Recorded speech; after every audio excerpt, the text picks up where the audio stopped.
Welcome student. Today I am going to start the third chapter of class 9, that is factorization of polynomials. First of all, what do you mean by factorization of polynomials? यानी किसी भी polynomial को अगर हम छोटे छोटे part में split कर दें और वो छोटा पार्ट इस प्रकार से हो कि वो सभी part that should be the factor of the given polynomial, यानी कहने का मतलब है कि if a given polynomial is splitted into the factors, यानी छोटे छोटे फैक्टर्स में अगर हम स्प्लिट कर दें तो उसको हम लोग करते हैं, that is known as factorisation. और जो गिवन पॉलिनोमियल को आपने फैक्टराइज किया है, स्मॉल पार्ट में आपने स्प्लिट किया है, वो सभी स्मॉल पार्ट का जो डिग्री होगा वो हमेशा जो गिवन पॉलिनोमियल है उसके डिग्री से छोटा होगा, कभी भी बड़ा नहीं हो सकता है।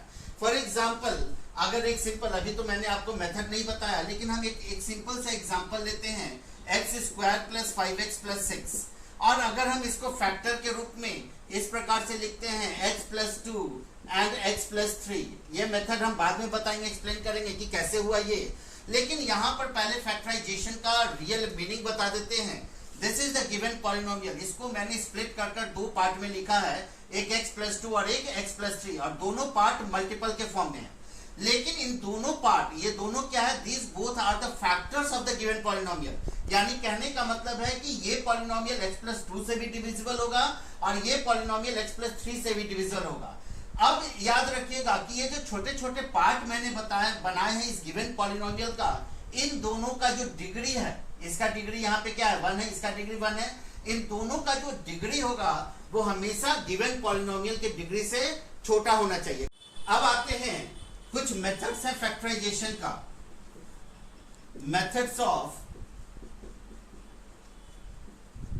फैक्टराइजेशन, जिसका हम लोग एक्सरसाइज में यूज करेंगे। पहला मेथड हो गया कॉमन लेकर बनाना, ठीक है। मान लेते हैं कि कोई ऑप्शन हमको नहीं दिख रहा और दिख रहा है कि जितने भी पॉलिनोमियल में जो पार्ट हैं, ठीक है, उन सभी में कुछ कॉमन वैल्यूज हो रहे हैं, तो उसको हम लोग कॉमन कर कर बाहर निकालेंगे, वो खुद ब खुद प्रोडक्ट के फॉर्म में चेंज हो जाएगा। सेकंड हो गया यूजिंग आइडेंटिटी, आइडेंटिटी कहने का मतलब है फॉर्मूला का यूज करना, जैसे कहीं कहीं पे a plus b whole square का यूज हो जाएगा, कहीं कहीं पे a minus b whole square का यूज हो जाएगा, कहीं पे a square minus b square का यूज हो सकता है, कहीं पे a cube minus b cube का यूज हो सकता है। तो जब हम इस मेथड को बताएंगे तो कुछ फॉर्मूलाज आप लोगों को लिखाएंगे, जिसका यूज हम लोग जनरली फैक्टराइजेशन में करते हैं। थर्ड हो गया आपका बाय स्प्लिटिंग मिडिल टर्म, और फोर्थ हो गया by hit and trial method.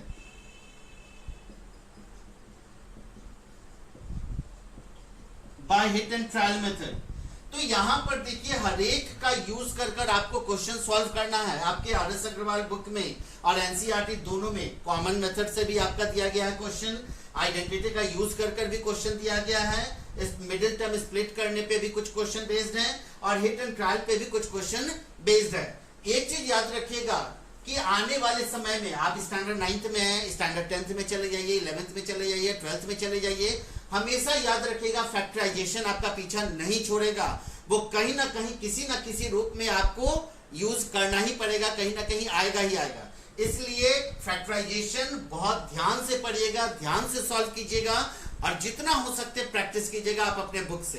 अब हम आते हैं कुछ क्वेश्चंस पे जो हमारा कॉमन वाले जो फर्स्ट मेथड है उस पे बेस्ड है।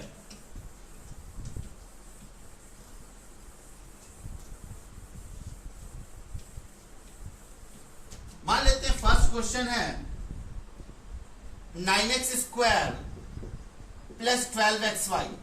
अब देखिएगा यहां पे कोई फॉर्मूला, चूंकि अभी फॉर्मूला से हम नहीं बता रहे हैं, पहले कॉमन का बता रहे हैं, तो आप ध्यान दीजिएगा कि इसमें कॉमन होगा, कैसे हम कॉमन लेंगे, इसको कैसे हम, बहुत सारे लोगों के साथ प्रॉब्लम होता है कि सर कॉमन लेने में नहीं बनता है, कैसे कॉमन ले, तो कॉमन लेने के लिए आप ऐसा कीजिए, 9 का फैक्टर निकालिए, 9 का फैक्टर होगा 3 इंटू 3, और सेकेंड नंबर जो है कांस्टेंट पार्ट है वो 12 है, 12 का फैक्टर निकालिए, 12 का फैक्टर होगा 2 इंटू 3। अब यहां पे जो कट रहा है 3 और 3 ये कॉमन है दोनों में, ये हमारा इस पॉलिनोमियल के लिए कॉमन हो जाएगा कांस्टेंट पार्ट में 3। अब आते हैं एक्स स्क्वायर और एक्स वाई में। एक्स स्क्वायर को हम लिख सकते हैं एक्स इंटू एक्स और एक्स वाई को लिख सकते हैं एक्स इंटू वाई। कॉमन क्या हो रहा है? सिर्फ ये एक्स, तो अब यहां पे भी हम कॉमन क्या करेंगे? एक्स करेंगे। अब ध्यान दीजिएगा दोनों में अब कोई भी कॉमन नहीं हो सकता है। अब यहां पर ब्रैकेट देंगे और ब्रैकेट के बाद लिखेंगे 3 को किससे मल्टीप्लाई करेंगे कि 9 आएगा? 3 से। 3 3 जा 9। अब यहां पे x है और यहां पे x स्क्वायर है, तो x को अगर हम x से मल्टीप्लाई करें तो x स्क्वायर आएगा, तो एक x यहां पे प्लस 3 से कितने टाइम्स 12 आ रहे हैं? 4 टाइम्स। 3 4 जा 12। x और x कैंसिल हो चुका है, बच गया y। ये हमारा हो गया factorisation by using common method. Second question ले लेते हैं। मान लेते हैं दिया हुआ है 18 x square y minus 24 x y z. अब यहां पे फिर से उस मेथड का यूज करेंगे। 18 और 24 में कॉमन क्या होगा पहले वो हम चेक करेंगे। 18 का फैक्टर निकालेंगे। 2 इंटू 3 इंटू 3, 2 3 जा 6, 6 3 जा 18। 24 का